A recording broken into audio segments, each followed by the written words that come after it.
Lançado em 1981, A Noite do Espantalho, também conhecido no Brasil como A Vingança do Espantalho, traz alguns títulos oficiais numa tradução que varia conforme a distribuição. Apesar de ser um filme pouco popular, ele carrega uma estética marcante dos anos 80 e é um terror envolvente de acompanhar. Um homem com deficiência intelectual vive em uma cidade e é morto injustamente acusado por um crime que não cometeu, por membros dessa comunidade que já alimentavam o desejo de eliminá-lo. Depois de serem considerados inocentes pelo tribunal local, por falta de provas e manipulação durante o julgamento, os homens começam a morrer noite após noite de forma trágica e misteriosa, enquanto uma figura fantasmagórica disfarçada de espantalho parece buscar justiça. E meus amigos, um terrorzinho dos anos 80 de novo, eu trouxe pra vocês Psicose. E eu fiquei muito feliz com a recepção, tá? Eu realmente não achei que o filme fosse acontecer tão bem quanto ele aconteceu, e eu fiquei muito feliz de vocês gostarem mesmo, de estarem vendo um filme antigo, um clássico, pela primeira vez, e muitos de vocês que já tinham assistido o filme, gostando do fato da gente estar falando dele. É isso, eu adoro apresentar pra uma nova geração esses filmes que são tão importantes pro cinema. Esse aqui, ele não é nada importante, ele não é famoso, e eu vou dizer pra vocês, tá? A história de como eu assisti esse filme. Eu tava zapeando o YouTube há uns 3 dias atrás, e ele me apareceu de um canal aleatório que posta filmes antigos, e eu falei assim, mentira, no YouTube um filme completo, né? Não é normal. Acabei dando play pra ver qual é que era. Pois com 20 minutos de filme, eu tava completamente envolvido. Falei, eu vou trazer esse filme pro canal essa semana. Como eu já tava na pegada assistindo, só fiz fazer o roteiro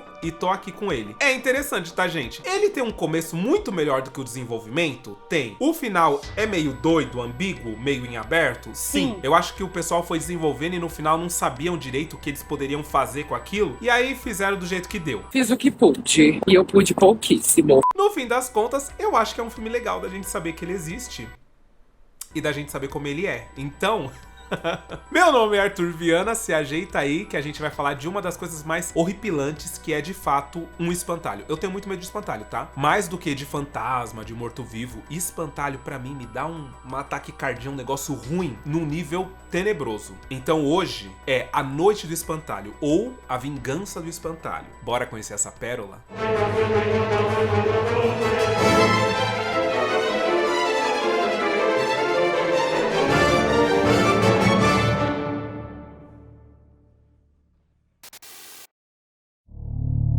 E o filme abre mostrando duas crianças brincando em um campo aberto, tipo um bosque. Na verdade não são duas crianças, né? É uma criança e um adulto, só que na verdade esse adulto se chama Bubba. Ele tem deficiência intelectual. Ele é um adulto, porém ele acredita ser uma criança. Ele tem mais de 32, 34 anos, se eu não me engano, no filme. Mas ele nunca se desenvolveu intelectualmente. Então ele brinca muito com essa garotinha chamada Mary Lee. Os dois estão cantando a música preferida do Bubba, fazendo colar de flores. E aí tem um momento muito bonitinho onde a Mary Lee pede pro Bubba dar um beijo na bochecha dela, e o Bubba diz que não pode, que não é certo. E ela fala, então eu vou te dar um beijo na bochecha, você deixa? E aí ele, com alguma resistência, deixa. A gente percebe que eles estão sendo observados por um homem chamado Hazerig. Ele é o carteiro da cidade, né? Quando ele sai de lá, ele conversa com um outro que se chama Hairless, e a gente percebe que os dois conspiram contra o Bubba. Na verdade, ali fica muito claro pra gente que a cidade toda tem coisas contra o Bubba. Eles acham que ele é perigoso, que na verdade ele, por ser um homem desenvolvido, não deveria ficar brincando com as crianças, e que eles deveriam fazer alguma coisa, bater no Bubba, quiçá matar o Bubba. Só que assim, é puro preconceito da parte deles, e muito inflamado pelo Hazerig, que é um velho muito esquisito, que depois ele vai ser acusado de umas coisas meio esquisitas, que assim, isso não fica muito claro durante o filme. A gente percebe que ele é meio esquisito, mas assim, não fica muito claro durante o filme, porém entra ali numa seara de, ei, querido, por que você ficou observando tanto essa menina? Misericórdia! Mas o fato é esse, o fato é que eles são loucos pra terem um motivo pra atacar o Bubba de fato. E aí, durante aquela manhã, tem um momentinho que o Bubba e a Mary Lee estão andando pelo local, eles chegam até o quintal de um dos vizinhos, e e a Mary Lee fica encantada com uma fonte. Ela entra pra ver essa fonte de perto e acaba que o cachorro dos vizinhos está solto e o cachorro corre pra atacar a Mary Lee. Acontece que o Bubba, vendo aquilo, quebra a cerca, vai pra cima, porém existe um corte de câmera e a gente vê em seguida o Bubba chorando, trazendo o corpo da Mary Lee pra mãe dela e falando que não foi ele que fez aquilo. A cena é meio de partir o coração, sabe? Bom, acontece que a mãe grita e avisa os homens da comunidade que o Bubba matou a filha dela. Logo, o Harris conta pro Hazelrig, que já pega a arma dele, já avisa os outros. Eles vão passando nos pontos específicos da cidade, vai pegando, fazendo tipo um pelotão de fuzilamento, assim, de linchamento, na verdade, um grupo de linchamento da cidade, e vão atrás do Bubba. O Bubba vai correndo pra casa, fala com a mãe dele. A mãe dele é super carinhosa, ela acredita nele, ela fala: Bubba, eu sei que você não fez nada, vamos fazer o seguinte, corre e se esconde daquele jeito que a gente se escondeu da outra vez. Então ela corre com o Bubba, esconde ele de uma maneira específica, e quando o pessoal, né, os caras do linchamento chega ali na cidade, porque eles estão com uns cães farejadores e os cães farejaram até ali, ela fala que o Bubba não tá ali e que ela não vai dizer onde ele tá, porque ele não fez nada. E os caras falam: ele finalmente fez, ele atacou uma criança. Ela fala: ele é incapaz de machucar qualquer um, ele também é uma criança. E aí os caras falam: ele não é uma criança, ele já é um adulto, ele tem corpo de adulto. A gente sabia que um dia ou outro ele ia fazer isso. Bom, a mãe do Bubba tenta dialogar, né, tenta conversar com os caras, mas não existe conversar com eles, porque eles já estavam querendo isso há muito tempo. Então ela fala que eles vão entrar dentro da casa dela só por cima do cadáver dela. Porém, os cachorros farejadores começam a puxar os caras pra um outro lado. Eles seguem os cachorros e chegam até um espantalho.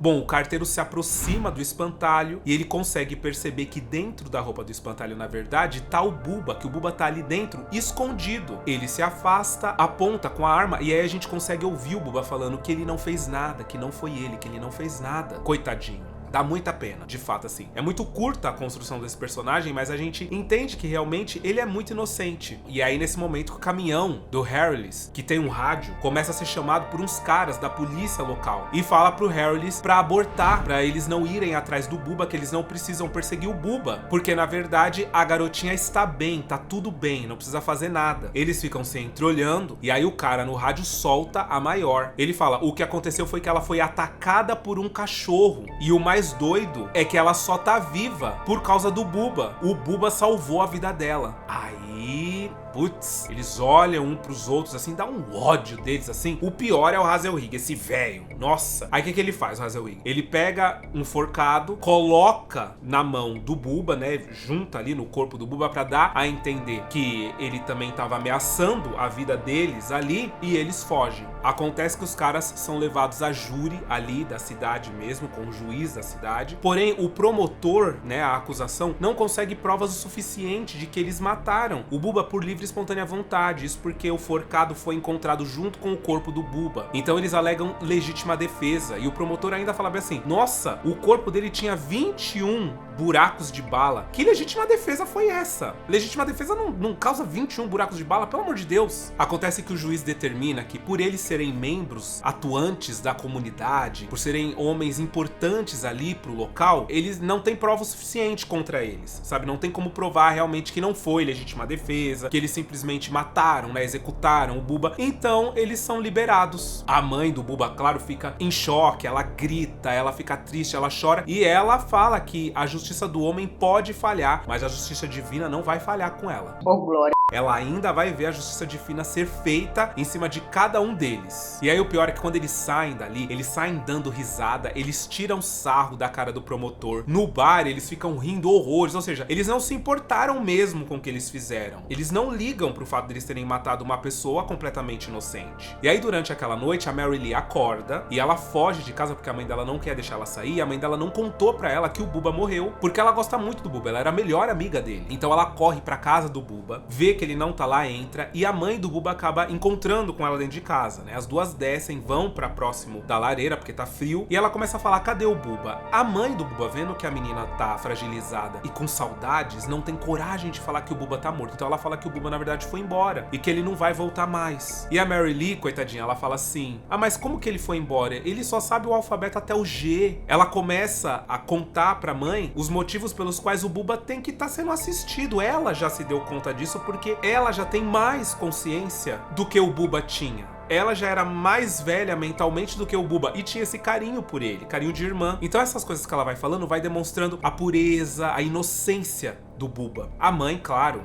chora horrores e a Mary Lee sai correndo. A mãe do Bubba vai atrás dela e encontra ela bem no local onde o Bubba foi executado. E aí ela tá cantando a música preferida deles. Quando ela chega, a Mary Lee fala que na verdade o Bubba não foi embora, que ele tá só brincando de se esconder, que ele vai aparecer. Isso é super esquisito, tá? A gente fica tipo... Eu fiquei pensando assim, não, tá, mas o que é? Eu, no fim das contas, eu fiquei imaginando que essa menina deve ser meio médium. Sou sensitiva. Mas no final do filme, a coisa não parece tão só mediunidade, sabe? É meio confuso. Quem não entende, fica quieto. Mas é interessante. Bom, passado um tempo, a comunidade ali, né, a cidadezinha deles meio que volta ao normal. Porém, o Harry está consertando uns maquinários dele quando a esposa chega, falando que vai ter uma festa de Halloween, que eles deveriam ir, uma festa de Halloween da igreja.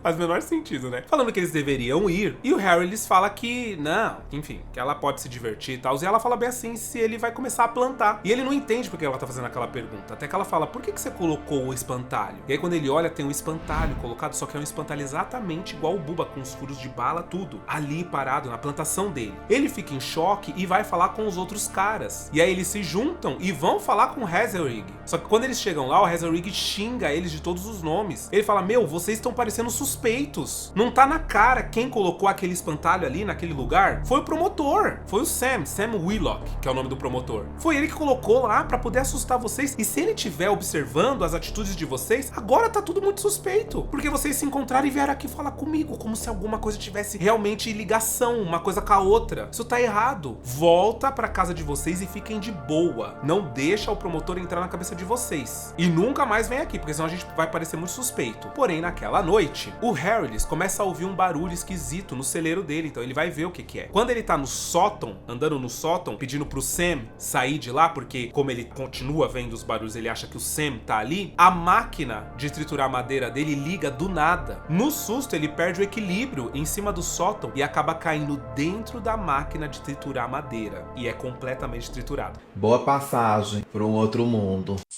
Na hora em que a gente vai ver o que foi que aconteceu com o corpo do Harrellis, a dona da pensão aonde o Hazelrig mora, coloca geleia de morango no prato dele. Ou seja, é o sangue do Harrellis, que simbolicamente tá no prato do Hazelrig. Por quê? Porque o Hazelrig não deu ouvidos a eles. E tudo isso tá acontecendo basicamente muito por causa do Hazelrig, porque era ele que alimentava o ódio da comunidade contra o Bubba. Era ele que criava as teorias todas contra o cara. Bom, no dia seguinte, os sobreviventes, o Phoebe e o Skeeter, eles vão correndo conversar com o Hazelrig e falar pra ele que isso tá muito esquisito. O Hazelrig de novo fica puto da vida. É claro que ele fica em choque de saber que o Harrellis morreu, mas ele tá achando ainda que tem ligação ou com o promotor ou com a mãe do Bubba, a senhora Ritter. Isso porque, a princípio, o Hazelrig fica falando que foi só um acidente. Só que o Phoebe e o Skeeter, eles ficam falando que não tem como porque a máquina tava desligada pela manhã. E o Hazelrig fala que não, que na verdade deve ter acabado a gasolina da máquina, por isso que ela tava desligada. Então eles vão lá conferir. Quando eles chegam, a máquina tá cheia de gasolina e não foi recarregada, porque não pode ninguém mexer. Ou seja, depois que ele foi triturado no lance de madeira, desligaram a máquina. É aí que ele joga, que provavelmente ou é o promotor ou é a senhora Ritter. O que acontece? Ele vai lá ameaçar a senhora Ritter. Ele fala que sabe que ela que tá fazendo alguma coisa, que ela tá por trás dessas mortes, e ela diz que não tem nada a ver com isso, mas que confia na justiça divina. Então ele fala, tá, se você confia, então já tá vingado, né? Porque o Harry está morto. E ela fala, não, enquanto você estiver andando muito que bem vivo, a justiça ainda não tá feita. Porque com ela deixa bem claro, é olho por olho, dente por dente, vida por vida. Então, tipo assim, tirou a do meu filho, vai tirar a sua também. Ela é muito doida. Além do mais, ela dá a entender que ela percebe como o Hazelrig olha pra Mary Lee, que ela fala, você tem um interesse muito grande naquela garota, eu vejo como você olha pra ela. Fora, tarado! E aí vocês entenderam, né, o que ela quis dizer com isso. Ele fica irado, sai dali puto da vida, sobe no carro dele e vai embora. Porém, naquela tarde, o espantalho aparece de novo, só que dessa vez na plantação do Phoebe. Bom, a festa de Halloween tá acontecendo na cidade, as crianças estão lá brincando, inclusive a Mary Lee, e aí eles entram pra dentro ali de uma área da escola pra poder brincar de esconde-esconde, e o Hazelrig aparece e pega a Mary Lee e começa a colocar a menina contra a parede. Ele fala que sabe que ela é amiga da senhora Ritter, se a senhora Ritter contou pra ela alguma coisa, se ela sabe o que a senhora Ritter tá fazendo. Ele tenta fazer com que a Mary Lee assuma que é a senhora Ritter que tá matando as pessoas, que tá ameaçando, que tá colocando o espantalho nas plantações. Só que a Mary Lee fica só quieta, olhando pra cara do Hazelrig. Aí ela se aproxima e fala no ouvido dele que ela sabe o que ele fez. E aí ele fica em choque. E aí ele fala, e quem foi que te contou? E ela fala, foi o Bubba. Porém, ele diz que é impossível, porque o Bubba tá morto. Ela responde que sim, sabe que ele tá morto, mas foi ele quem contou pra ela. Ela sai correndo, ele sai correndo atrás dela, mas é impedido por um guarda, que acha ele meio esquisito correndo atrás daquela menina. Bom, acontece que eles saem da festa de Halloween, vão junto com o Phoebe lá na plantação dele pra ele mostrar o espantalho. Chega lá, não tem espantalho nenhum. Aí ele vai pra casa da senhora Ritter. A senhora Ritter, na verdade, tá sentada, junto da lareira. Ela colocou um chá, né, pra esquentar. E o Hazelrig aparece atrás dela, prende a boca dela e começa a fazer umas ameaças pra ela. Começa a falar que sabe que é ela que tá fazendo isso, que é pra ela parar de assustar ele e os amigos dele, que é pra ela parar de fazer aquilo. Só que o susto que ele dá nela é tão grande que ela tem um ataque do coração e morre ali mesmo. Aí ele fica em choque, porque ele acabou de matar mais uma pessoa. Matou o Bubba e matou a mãe dele. Aí, não vendo uma saída pra aquilo e com medo de ser pego, ele vai no fogão dela, tira a chaleira do chá, lá da água que ela tava esquentando pra fazer o chá, apaga o fogo, liga as bocas do fogão e deixa o gás vazar pela casa. Bom, quando o gás chega próximo à lareira, a casa acaba explodindo por inteiro. No dia seguinte, ela é dada como morta, claro, mas a cidade toda acredita que é por causa da explosão da casa. Então, ninguém vai desconfiar que realmente ela morreu de infarto por conta do Hazelrig. E eu vou te dar um soco. Isso é a sua sorte que eu não tô perto de você. Bom, no dia seguinte, quando a Mary Lee vai lá na casa da senhora Ritter ver ela fica em pânico, ela fica muito triste porque a casa explodiu. E aí é por isso que eu acho que essa menina tem um pouco de mediunidade, porque depois disso, ela começa a cantar a música do Bubba brincando com uma boneca que parece uma véia, a boneca. Inclusive, uma véia que parece a senhora Ritter. Cantando a música do Bubba com uma boneca igual a véia? Não sei. Eu sou muitas em uma só. Bom, nada novo sob o sol, a cidade continua a mesma coisa. O carteiro, né, o Hazelrig. Nossa, esse personagem, gente, durante o filme vai dando um ódio dele, um ódio da cara dele, do jeito que ele fala, um nojo, uma vontade de enfiar a mão, dar um safonão. Hoje você apanha.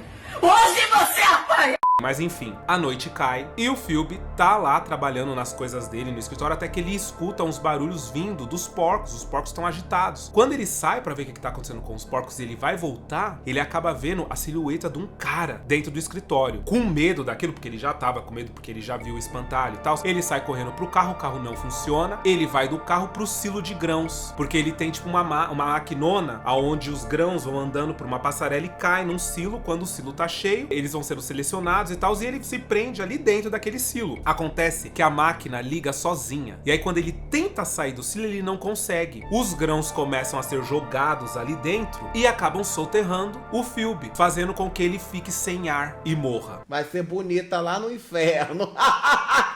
É uma morte meio assim? É, porque a gente fica pensando assim, ué, não dava pra ele ir pisando nos grãos? Porque eu achei que ele ia ser meio que esmagado, mas ainda fiquei pensando, não dá pra ele ser esmagado pelos grãos. Mas eu pensei, não dava pra ele ir pisando nos grãos e ir subindo? Eu acho que dava, não dava? Porque soterrado. Mas é isso, ele é soterrado e morto. Bom, no dia seguinte, quando Hazelrig fica sabendo da morte do Phoebe, aí o bicho pega pra ele. Ele vai comentar com o Skeeter, porque são os últimos remanescentes, né? Os últimos dos moicanos vivos que participaram da morte do Bubba. E o Skeeter fica muito nervoso. Ele quer se entregar pra polícia. Mas o Hazelrig não quer deixar ele fazer aquilo. Então ele fala, eu já sei quem é que tá fazendo isso. É o Bubba. É o Bubba. Primeiro ele achou que era o promotor. Depois ele achou que era a Ritter, a senhora Ritter. Agora ele acha que é o Bubba. Então ele tem uma ideia. Ele fala, vamos até o cemitério, vamos desenterrar o Bubba. Vamos ver se ele tá dentro do caixão. Porque eu quero só essa prova. Se ele não tiver dentro do caixão, é ele que tá fazendo isso. Tá se vingando da gente. Então eles vão pro cemitério, abrem o caixão e o Bubba tá lá. O Skeeter fica em pânico, sai correndo dali porque ele vê o Bubba, então não pode ser o Bubba. Então tem alguém observando eles ali, ele vai se entregar. O Hazelrig derruba ele e convence ele com calma de que vamos ir, vamos fechar o caixão, vamos fechar tudo e a gente vai conseguir se livrar disso. Calma, tem que ter calma nesse momento, porque agora ele decidiu quem é. É a Mary Lee. É a menininha, ele tem certeza, ele fala, então a gente arruma tudo e a gente vai pegar essa menina porque é ela que tá fazendo essas coisas, eu tenho certeza absoluta. Alguém dá um tiro na cara desse... O Hazelrig.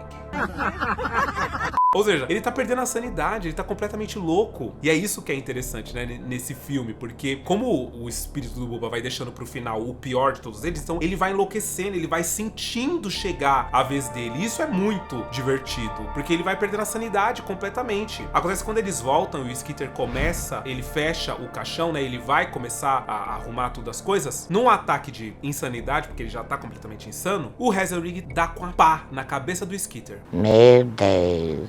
Que desmaia em cima do caixão. Porque na cabeça dele ele fala, cara, esse cara vai pôr tudo a perder. Então, o que ele faz? Fecha o buraco com a terra e deixa o Skeeter lá embaixo morto. Ou seja, o Bubba nem teve o trabalho de matar o Skeeter. O próprio Hazelrig fez isso por ele. Bom, o Hazelrig sobe no carro dele, tá pra ir embora, até que ele dá de cara com a Mary Lee no meio da estrada. Ele desce do carro, corre atrás dela e pega ela no meio de um milharal. E aí ele começa a xingar, a menina começa a falar que é ela, que sabe que é ela que tá fazendo isso, como é que ela tá fazendo isso. Até que um trator atrás dele, um trator que provavelmente eles usam pra arar aquele lugar, liga. E aí ele acha que é o promotor, o Sam Warlock, que tá lá dentro, que armou tudo aquilo pra pegar ele no flagra, pra tentar incriminar ele de alguma forma. Ele começa a dizer que não é bem o que parece, que ele tava em cima da menina, mas não é isso que parece, que não, ele não fez nada e que ele não fez nada com o Bubba. E o trator começa a ir pra cima dele. Aí entra aquela máxima de filme de terror, né? Ao invés dele correr pros lados, ele corre reto com o trator atrás dele. Mano, é só sair pros lados, sei lá. Não é o mínimo? O óbvio? Pois é. Acaba que ele bate de frente com o espantalho. O espantalho do Bubba. O espantalho não se mexe. Porém, aconteceu alguma coisa com ele. Quando ele se afasta, a gente percebe que ele foi empalado pelo forcado. Lembra do forcado que ele tirou e colocou na mão do Bubba? Pois é, esse mesmo forcado empalou ele. Por quê? Porque o espantalho tá segurando o forcado. Então ele foi todo perfurado por dentro, os órgãos dele e tal. Acaba que quando ele se afasta, ele cai morto na frente do espantalho e percebendo que é o espantalho que tá fazendo tudo aquilo, ele só aponta e já era. Todo mundo colhe aquilo que semeia. Vai com Deus, meu chapa! Eu sinceramente acho que a morte dele devia ser mais lenta, mais dolorida. Sim, porque ele é muito irritante, gente. Se vocês assistirem, vocês vão ficar passados o quanto ele é irritante. O trator desliga, aí mostra que a Mary Lee, ela tá escondida ali num canteiro de abóbora. Ela ouve uns passos se aproximarem dela e ela fala, oi, Bubba. E é o espantalho de pé na frente dela. Uma imagem horrorosa pra mim, tá? Eu morro de medo. Ele entrega uma flor pra Mary Lee, que é a mesma flor do início do filme lá, que eles fizeram um colar de flores que simboliza a amizade deles e tal. A Mary Lee olha pro espantalho, fala oi, Bubba, fala que no dia seguinte vai ensinar um novo jogo pra ele e desse jeito termina a noite do espantalho. Bom, o filme acabou se tornando meio que um clássico, tá? Lá nos Estados Unidos, a galera conhece horrores esse filme. Ele foi quem iniciou o subgênero de explorar espantalhos em filmes de terror. Depois disso a gente teve o quê? Olhos Famintos. Todo mundo conhece Olhos Famintos, né? A gente vai trazer no canal também, qualquer dia desses. Mas esse lance do espantalho, esse ser fantasmagórico que mata, que pode haver vingança, enfim, terror por trás do que simboliza essa coisa toda, foi esse filme que iniciou tudo. Ele foi feito pra TV, né? Como eu disse. Então, não temos a bilheteria dele. Não sabemos se ele foi bem de bilheteria ou se ele foi bem de audiência. Mas ele é muito elogiado, tá? No Rotten Tomatoes, ele tem 63% de aprovação e 64% do público. Isso é uma coisa boa. O filme é um pouco lento. Ele não é aquela coisa frenética, não. Ele é lento, é aquela narrativa que vai sendo construída. A trilha sonora é discreta, mas ela é incômoda às vezes. Eu não sei se isso é de propósito, mas é um violininho que tem hora que você fala, nossa, que coisa chata, que agudo chato. Sabe? Mas é um filme legal, eu gostei. E aí eu quero saber de vocês. Vocês já conheciam A Vingança do Espantalho ou A Noite do Espantalho? Já passou na TV esse filme? Eu não me lembro de ter passado na TV. Eu nunca assisti esse filme. Na Globo, SBT, nunca. Ou se assisti porque eu tinha um medo de espantalho, só que não era inconsciente. Na verdade, meus avós são de Minas Gerais e eles tinham espantalho em algumas plantações. Então eu já vi um espantalho ao vivo, com roupinha, cheio de palha por dentro e tal. E dá muito medo. É horrível. horrível. Então eu tenho esse motivo pra ter medo do espantalho. Ou, inconscientemente, eu assisti esse filme, esqueci que eu já assisti esse filme, e por isso eu desenvolvi tanto medo do espantalho durante a minha infância. Eu tinha altos pesadelos com o espantalho, gente. Era uma coisa complicada.